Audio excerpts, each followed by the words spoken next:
Hello बच्चों, let's see the question. The question is the freezing point depression constant for water is -1.86 if 5 gram sodium sulfate dissolved in 45 gram water. The freezing point is changed by -3.82 degrees Celsius. Calculate the Van Hoff factor for sodium sulfate. So let's have a look on the key concept that we have to use in this question. तो जो की concept हमारा use होगा went of factor निकालने के लिए वो use होगा डिप्रेशन इन फ्रीजिंग पॉइंट. तो अगर कोई भी हमारे पास सॉल्वेंट है, सपोज वाटर है, उसका जो है हमारे पास कुछ फ्रीजिंग पॉइंट होता है, तो वो जो है जैसे ही हम उसमें कुछ सोल्यूट बाहर से ऐड करते हैं तो वो जो है हमारे पास चेंज हो जाता है ड्यू टू द सोल्यूट. तो इसको हम कहते हैं डिप्रेशन इन फ्रीजिंग पॉइंट.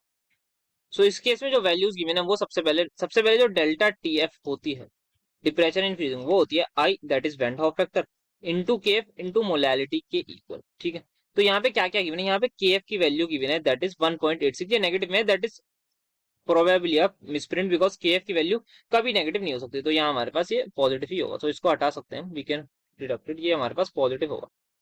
ठीक है, सो के एफ की वैल्यू हमारे पास है. देन वी हैव मोलैलिटी नहीं गिवन. मोलैलिटी किसके इक्वल होती है? मोलैलिटी इक्वल होती है number of moles of solute divided by weight of solvent in KG, या फिर केजी नहीं है तो ग्राम लिख सकते हैं, वेट इन ग्राम सॉल्वेंट का, जिसको मैं ए से लिख रहा हूँ, इनटू 1000.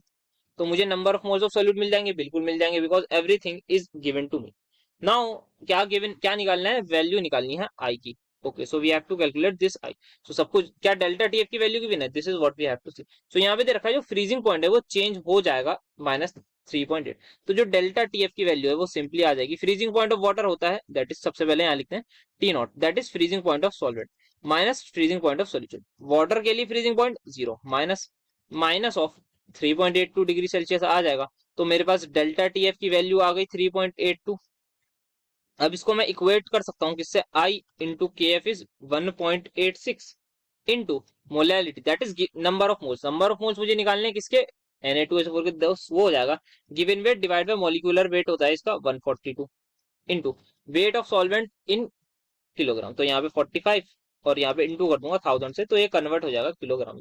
तो यहाँ पे अब थोड़ी सी कैलकुलेशन कैंसिलेशन करनी करते हैं, ये 1 आ जाएगा, ये 9 आ जाएगा.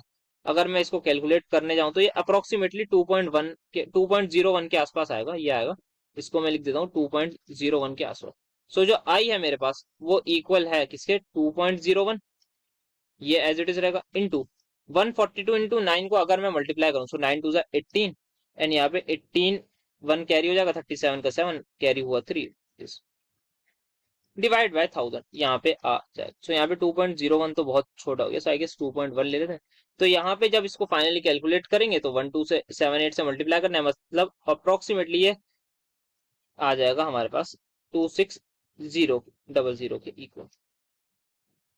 अब 1000 से डिवाइड करेंगे तो आई की जो वैल्यू है हमारे पास आ जाएगी approximately 2.6. So let's have a look, क्या कोई ऐसा ऑप्शन है? So yes, 2.63 is available for us. तो ये हमारे पास आंसर हो जाएगा. तो first of all please keep this के मिस्टेक से प्रिंटिंग की वजह से माइनस है, otherwise it is always positive. So the final answer is going to be option number C. Hope you understood it well. Best of luck.